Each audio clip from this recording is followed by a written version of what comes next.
Like to call to order the Committee of the Whole meeting for August 10th, 2026 at 4:30 p.m. First order of business is disclosure of pecuniary interest and the general nature thereof. I see two hands go up. Councillor Stimpson? I'm going to be declaring conflict of interest for the past waiver of the fees. Okay. Councillor Shine, I expect the same? Yes, thank you, Mayor Ferguson. Okay, that's noted, thank you. Any other disclosure of pecuniary interest or the general nature thereof can be declared now or any time during the meeting. We have no delegations for tonight, so we'll get to Committee of the Whole reports. And first up is Administration and Employee Relations, and we'll CAO report. We'll turn it over to CAO Young.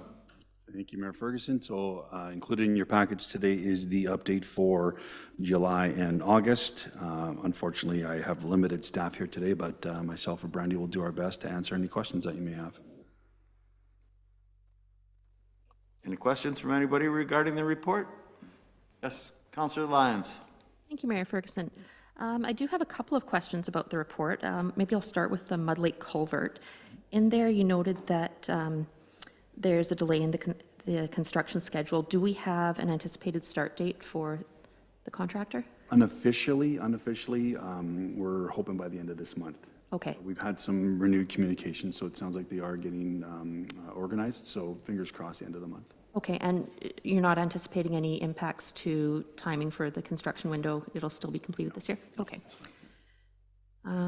If I may, another question I had was regarding the GFL, the financial implications. So this might be a question for yourself and Treasurer Colson. So looking at this, we've received notice from GFL about an increase in the commercial institutional cost that the town is paying, correct? So you're referencing the GFL recycle collection? Yes. So that's not in the update. If we could wait till that. Absolutely. We can come back to that. Sure. And then just another quick question regarding the outdoor rinks. I think that's great that they are getting some improvements. Just what type of improvements will we see for the winter season, or are we anticipating seeing? So there was some plumbing work in the Don Park shack that I think was a bit of a deterrent It was one of the reasons possibly for the delay last year. That's all been done. There's been some interior work at Lone Pine, as well as the rink itself. And then we are looking at see if we can sneak in painting the shack before the winter season as well. Okay, thank you. We're hoping to, yeah. Councillor Martin.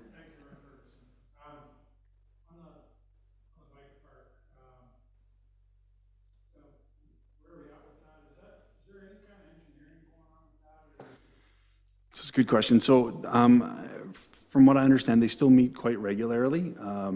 Linda represents the town and she tries to make it to those meetings. I think they've found what we already know on a lot of projects. It's hard to get engaged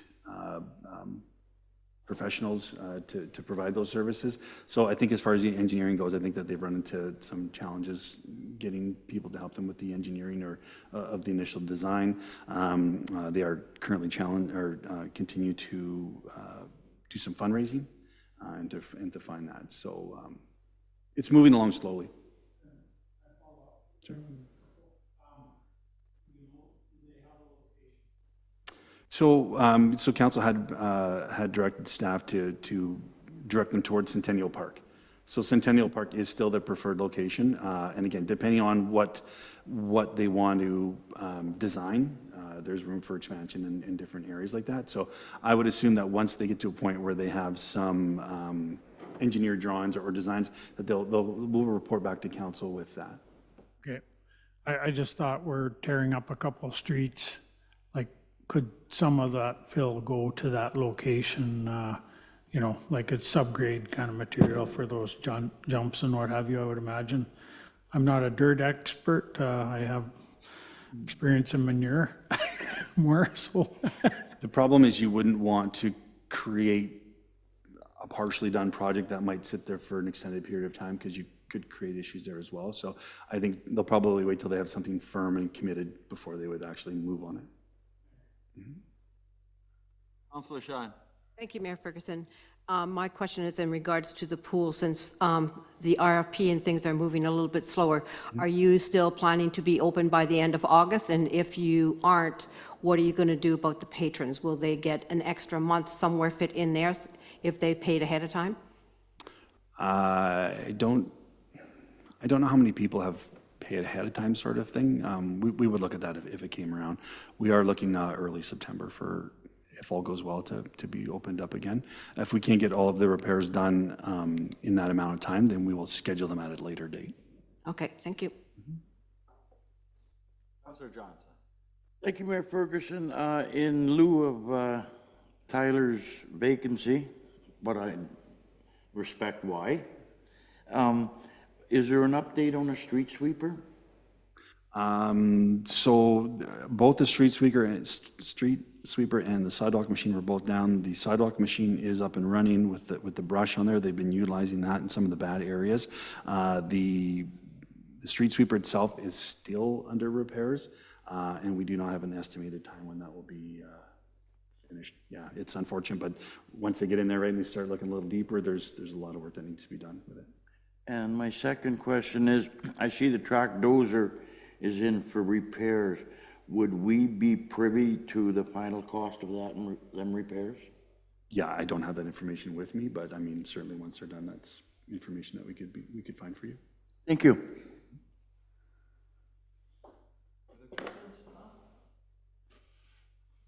Thank you, Jason.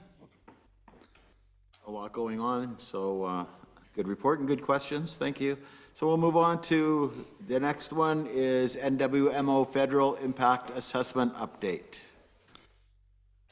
Okay, so as council remembers, that was a discussion shortly after the NOMA conference, end of April, and staff was able to, with the help of some councilors, to get the request into the impact registry, and happy to report that those submissions were I think successful in the sense that we are now specifically mentioned in the registry. I think that's a really important determination because, and almost immediately we found a change of tone and discussion with NWMO and other people because of that now. So I think it's very important that we are listed in that, and it'll help us moving forward.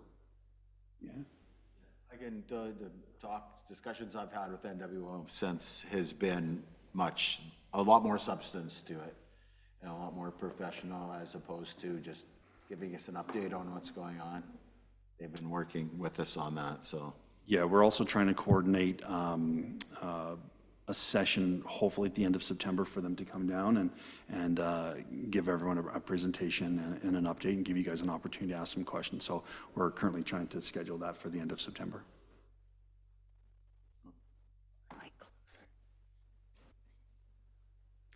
Any other questions for Jason on that? Okay. Seeing none, we'll move on to Finance, Public Works, GFL, Recycle Collection. Jason? Yep. So I understand Councilor Lyons has a question too on that. So I'll take any questions and then be able to hopefully explain anything if we can. Brian, or Councillor Stimson? I'll let. Oh, okay. Go ahead, Councillor Lyons. Simpson. Yes, my question regarding this was what sort of financial implications are coming out of this recommendation? Specifically, I know that there was money budgeted for this year, but with the excess of recycling for commercial, institutional, I guess the question is, what can we expect for this year? How far have we exceeded that 11 tons? Yeah, it's tough to tell right now because we haven't done a full year. And these are all estimates, right? So we won't really know until we go through a couple cycles for that. The nice thing is that we are getting the annual rent for the depot itself. And again, we are hoping that revenue will offset any sort of expenses after those 12 scheduled pickups, after that 11.097 tons of pickup, we believe that there will be earned revenues that will be able to pay for those expenses, quite honestly. And then, again, trying to figure out possibly purchasing or renting an extra couple bins so that we can keep the flow going. It's too soon to really be able to tell. Having said that, I think it's a great opportunity to bring forward that we need to lobby the provincial government that the IC&I, the industrial commercial portion, was overlooked in this circular materials transfer, and we're not the only municipalities saying that, and I hope that the province will understand their oversight on that matter and that there'll be some changes coming for that. We're still committed to, because we're seeing the direct benefit of that being diverted from our landfill. So, you know, we do, there is a cost for us to go around and pick all that up. We believe that's money well spent in the sense that we are diverting that. It is properly being recycled with the hope that the province will understand their oversight and be able to fund that to a certain degree. So it'll be hard for us to know until we've gone through a cycle or two, but we believe the revenue will offset any possible expenses. Is this something that could be raised through NOMA or AMO? Absolutely, yeah. I mean, I think this is a great delegation request moving forward, or any opportunity that you have to lobby that. I think that I'm sure they're well aware, because I think a lot of municipalities are having those same discussions, and in the larger the city, probably even more so. But yeah, I agree. Yeah. Yeah, I could just, if I could just speak to that. I was really surprised. I think it was AMO last year, and I went to a session on this.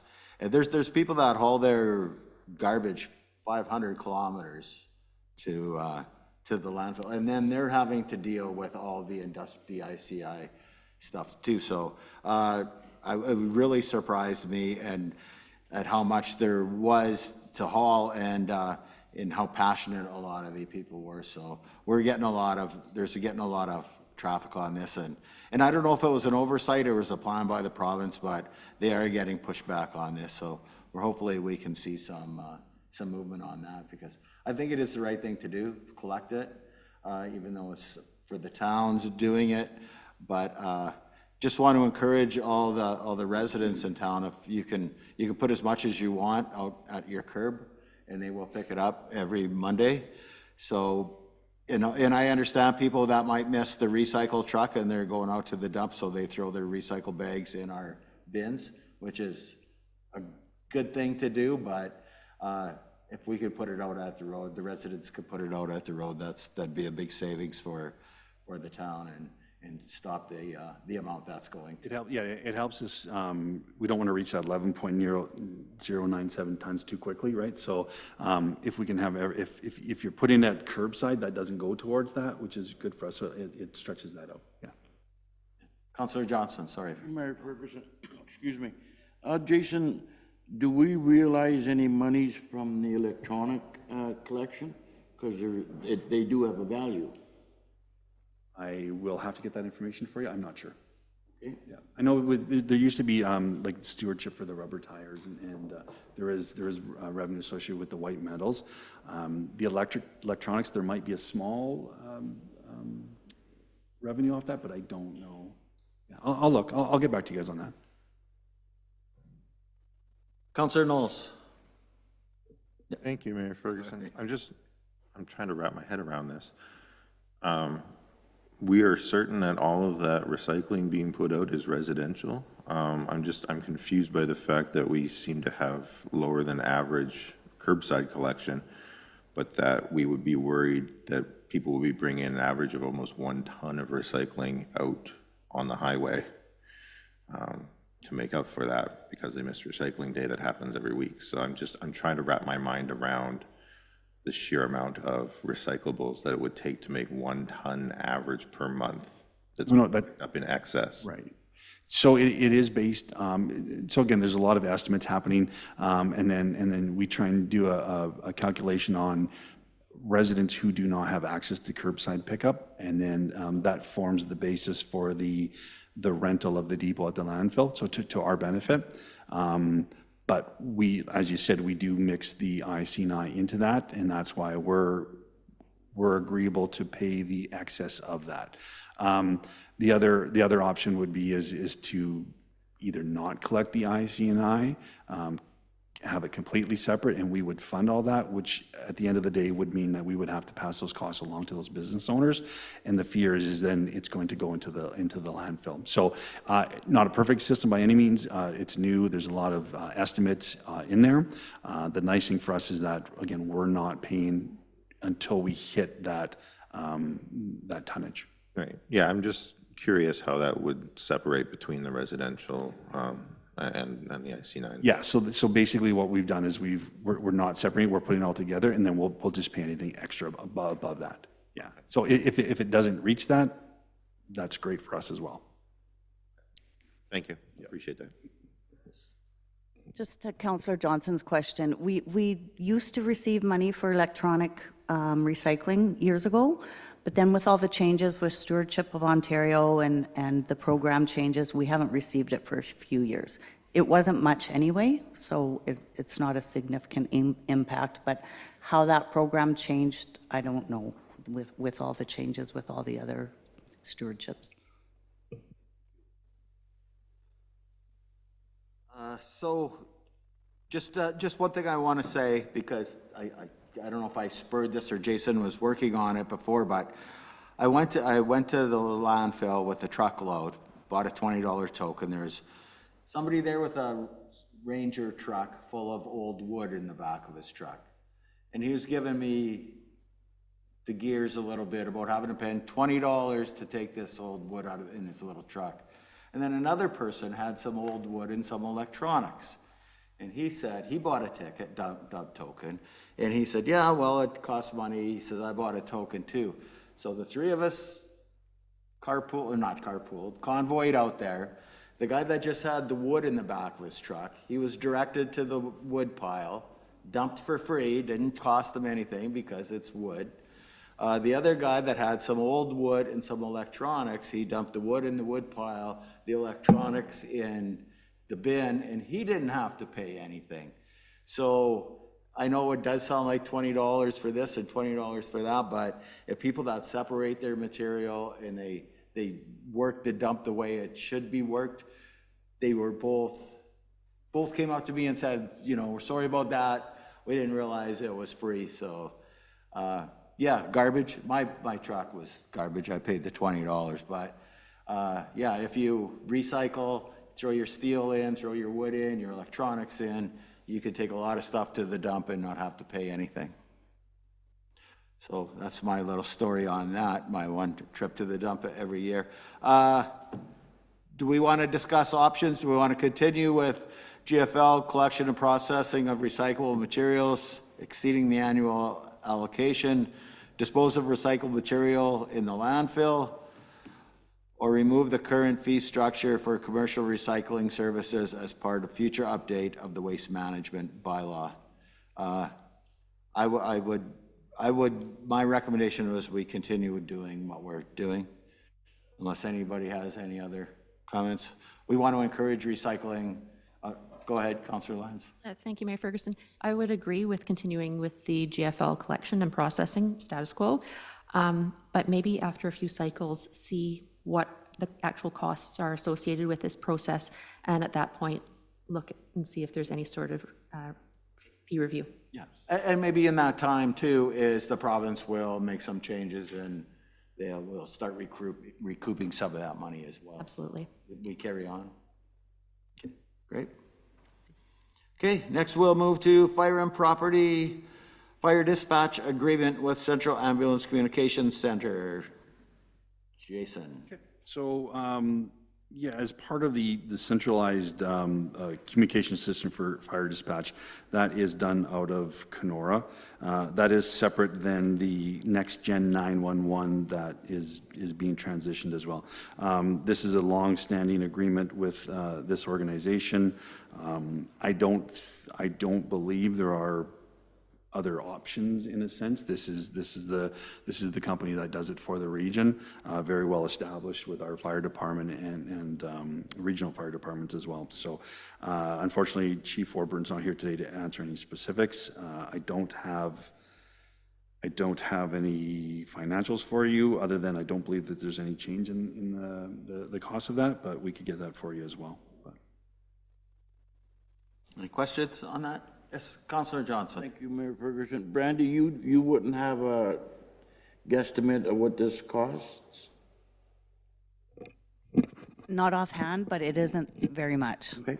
It's not significant. Not that I don't understand where Jason's coming from, I just thought Brandy would know.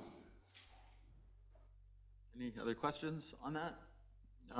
Hearing no questions, the recommendation is to continue on with CCAC for a 5-year term based on the agreement attached. Is that the consensus of council? Okay, see heads nodding, most heads nodding. Okay, great, and I think we will have a resolution for that. bylaw.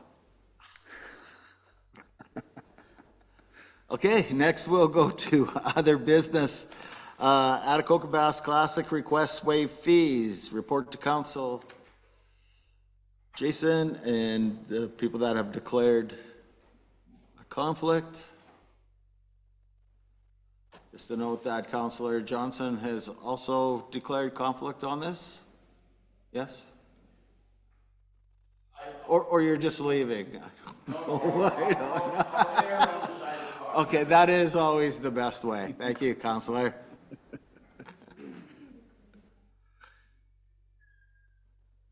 Okay, Jason. Okay, so we are, as of Monday, into full swing of Bass Classic Week, the 40th anniversary.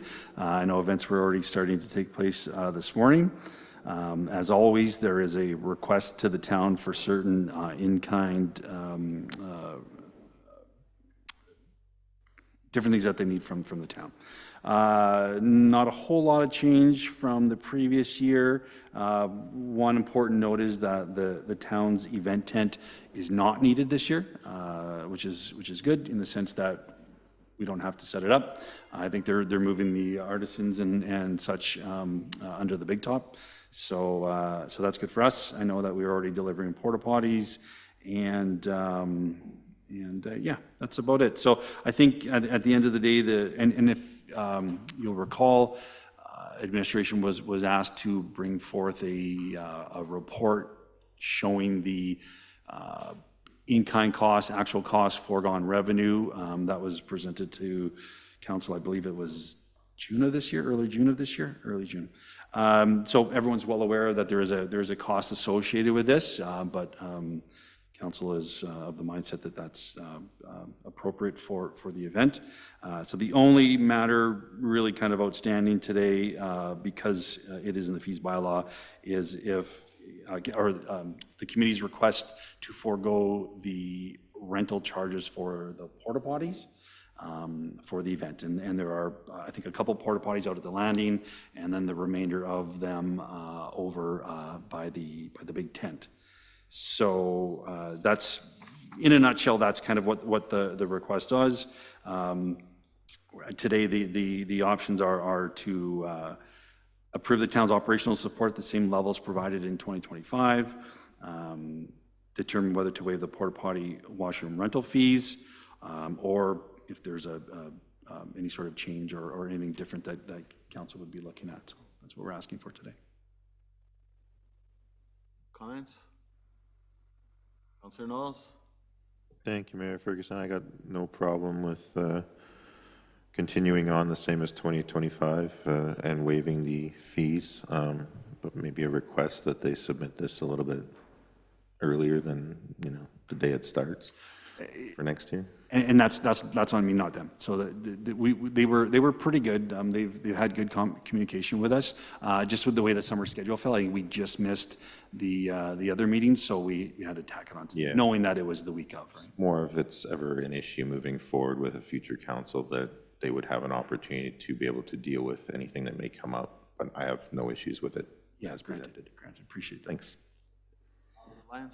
I concur with Councillor Knowles. I fully support waiving of the fees and continuing with the level of service that we provide in 2025. Just noting that we waive those fees because of the nonprofit status. I don't know about that. Okay, They state in the request that they have nonprofit status. We've never asked for proof of that. And quite honestly, I'm not sure of that. I mean, that's certainly, at council's request, we can ask for that moving forward. I don't think we would be asking specifically for it, but just, that it's been past practice that It's been stated, but never, applied. or asked to be proven. I mean, yeah. Thank you. It's an opportunity for the town to support the Basque Classic without putting out taxpayers' money, right? By Absolutely. just not collecting those, because if they weren't using those porta potties, they'd be sitting in the Public Works garage, so it's no real loss of revenue. It's just But the caveat, kind work. yeah, the foregone revenue, not so much. There is absolutely a cost of the work that we Yes, provide, yeah. right? That's not free, but you're right. I mean, whether the porta potties, if they were just sitting in the Public Works yard, it'd be foregone revenue in that sense. But the other stuff there's obviously a cost in that, yeah.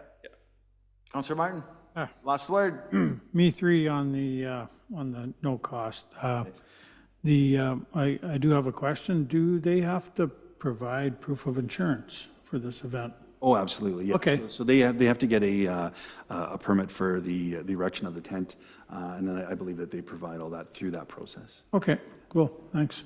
Okay, Great cause. we'll go ahead with the current level of support. Perfect, thank you. Mike, do you want to grab those guys? Oh, just kidding. They look cute sitting there all together. He didn't flinch.